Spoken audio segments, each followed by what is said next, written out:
And despite several lost weeks out of the gate because of problems with the website, 7.1 million Americans have now signed up for private insurance plans through these marketplaces. 7.1. The rumbling's already begun on the set. As the president touts his latest Obamacare enrollment numbers, some Republicans can't help but think of different ways to go to battle here with the president, and even some talking about still repealing the legislation. However, the president, he's staring down the barrel of a fight within his own party. It seems many Democrats are backing off on Obamacare in this, of course, election year. And a study featured in the Times shows many of those, quote, helped by the health care law, notably young people and minorities, are the least likely population here to cast votes that could preserve it. I want to bring in here the panel. I'll start with you, Andrew. Is there a sense that when you go from April to May to June to July, resistance among Democrats keeps going down and there's a warm embrace, or is it some just won't condemn it, they just will ignore it? I think that it partly depends on where you are. If you're in a more blue or purple area, then you'd be more apt to embrace it. If you're in a redder state, you know, let's say the Senate seat for Georgia, where Jimmy Carter's grandson is running, there's no way that he's going to embrace it no matter what. Part of it is, but I just think it's a suicidal move for Democrats. You're going to be hung with this thing anyway. You may as well embrace it and try to sell it. Republicans, your party is fantastic at selling policies, even when people don't necessarily agree with it at the start of the process, convincing them that they're wrong and you're right. Democrats, it seems, haven't done that in decades. And this would be a good place to start. You're just going to nod? Well, the bill has a lot of problems because they've postponed some of the negative things that will come into play, and they'll start to come into play in the next few months. More taxes people will be paying. They'll understand that they pay a penalty if they have a Cadillac plan. It's going to cost a lot of Americans more. So, yeah, there are 7 million Americans that signed up. No, 8 million, yeah. 8 million, but there are 350 million Americans. Well, that number doesn't count all the state exchanges, but I bear you, it's the polls are the most fascinating thing on this, Jeannie. When you look at if people self-identify themselves as Democrat versus Republican or progressive versus conservative, more than almost any issue, how huge the numbers shift on this one. I don't know how it all plays out at the end.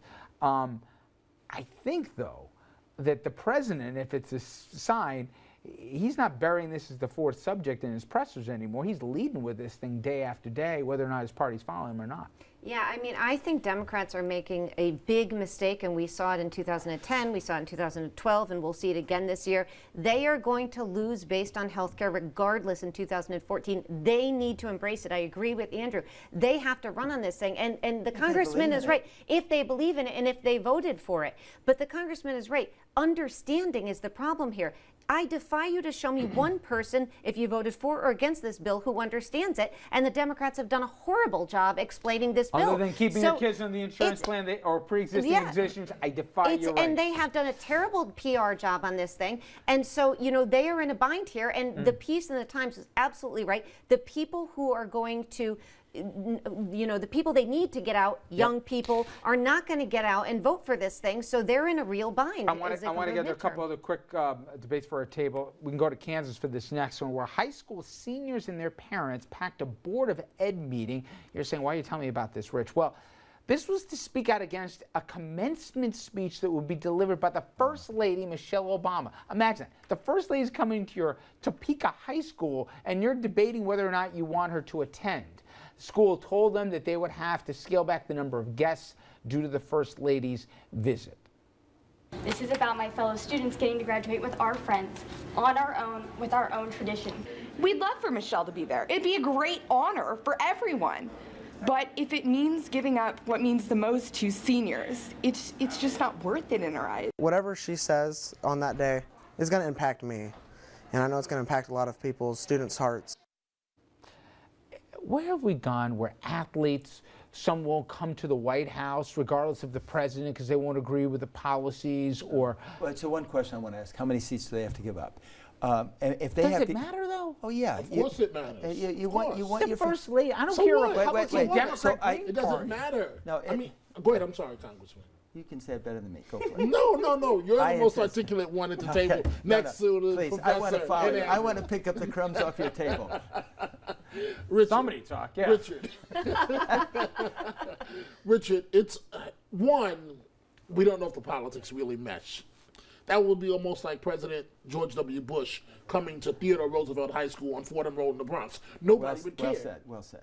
I mean, nobody would really care. But you know what? I would hope that high school in the Bronx, whether he's Republican or Democrat, would respect the office Yes. and say, a president's coming to our But school. Richard, but what they really have in common with this president, but take that off the side for a Doesn't second. matter. Whenever the first lady or the president comes along, you know the entourage that comes with that. Now, all of a sudden, you have to be in place 5 hours before she speaks for a Secret Service sweep. If you got 4 tickets, you're now down to 2 if you're lucky. These are all legitimate issues that's with a really first visit. But It's you know what? the president or the first If I was lady. the first lady, I would say I'd like to come, and I don't want my entourage to be so large. You know, George Bush Jr. would go to some events and not even allow the press to be there. And I'm talking about visiting veterans, visiting people where these would be wonderful pictures for people to see. So if I were her, I'd say, you know what, I'd like to come. I don't want to inconvenience you.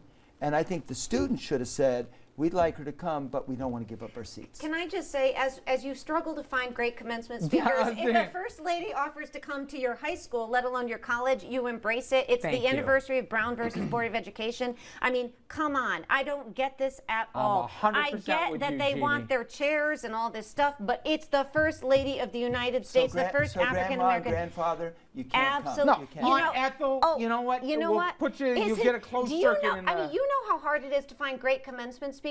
This is an important anniversary. I'm sorry, as somebody who's sat and tried to get these people, if you get the president or the first lady, you invite them and they come. Yeah, You're and lucky. they're going to wonder, is she really there for me or is she No, there they're for the not. press? They're going to be there for a historic commencement address. That's what they're going to be there for. I think the seat size I'm complaints feel a sorry. little bit like a Otherwise, talking you get point. the local councilman who's What? going to come speak. I mean, seriously, a high school I graduation. feel like the seat size, the number of seats that we're going to lose feels a little bit like a talking point. I'm not sure if that's necessarily coming from the hearts. that it's may be hard, true. It's hard to read the hearts of these students as they're talking, but Who that is feels going like- to be the commencement speaker at Topeka, Kansas High School?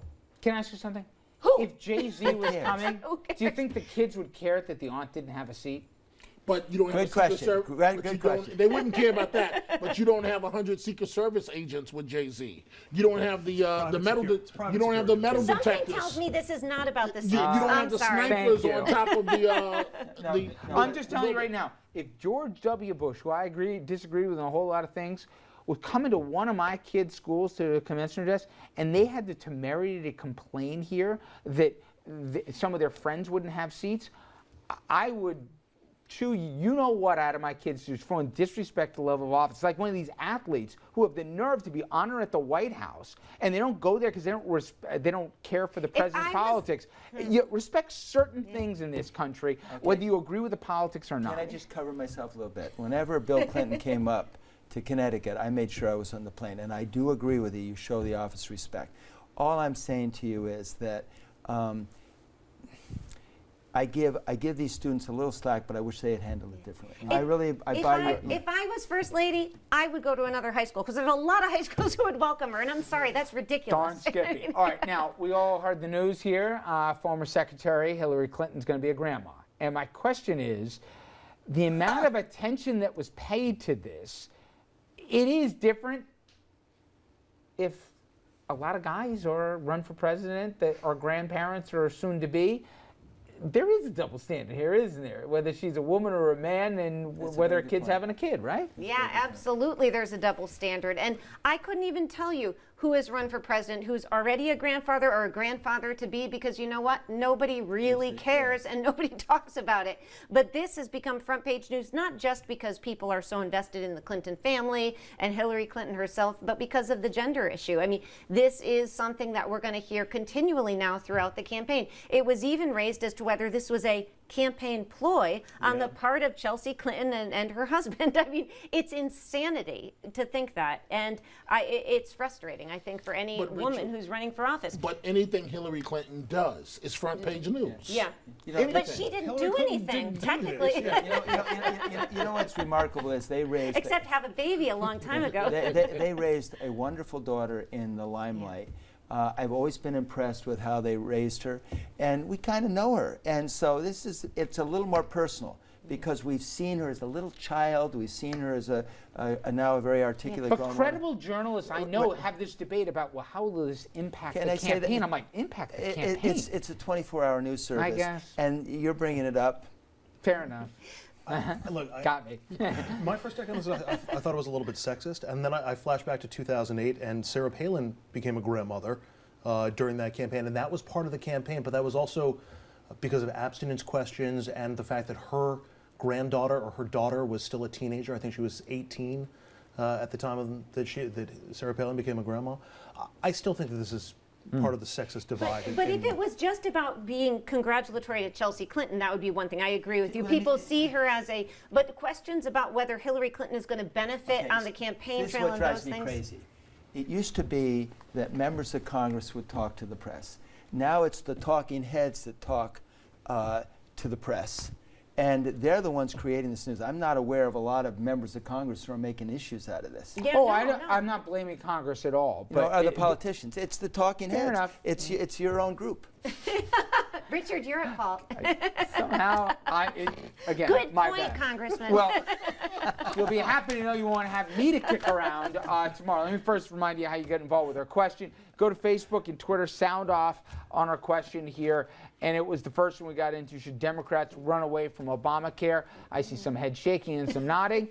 So I think it's a good question for you to sound off on. And I want to tell you, coming up next, we talked about what happened right at the top of the show in Boston with really a tremendous, I think, common sign of resilience. Well, the nation also pauses to remember hundreds of Americans were killed at the hands of not just terrorists, but homegrown terrorists, all during the month of April over several years. We'll talk about that. And Andrew's going to pick it up from me after the break here. I'm going to be down in New Jersey for a special program tomorrow, Walk to Washington, the annual trip where will be New Jersey lawmakers of all stripes, from the local to the statewide here, talking about the challenges in New Jersey. I'll be on that train ride first thing tomorrow with we'll also have a presence in the 6 p.m. tomorrow night.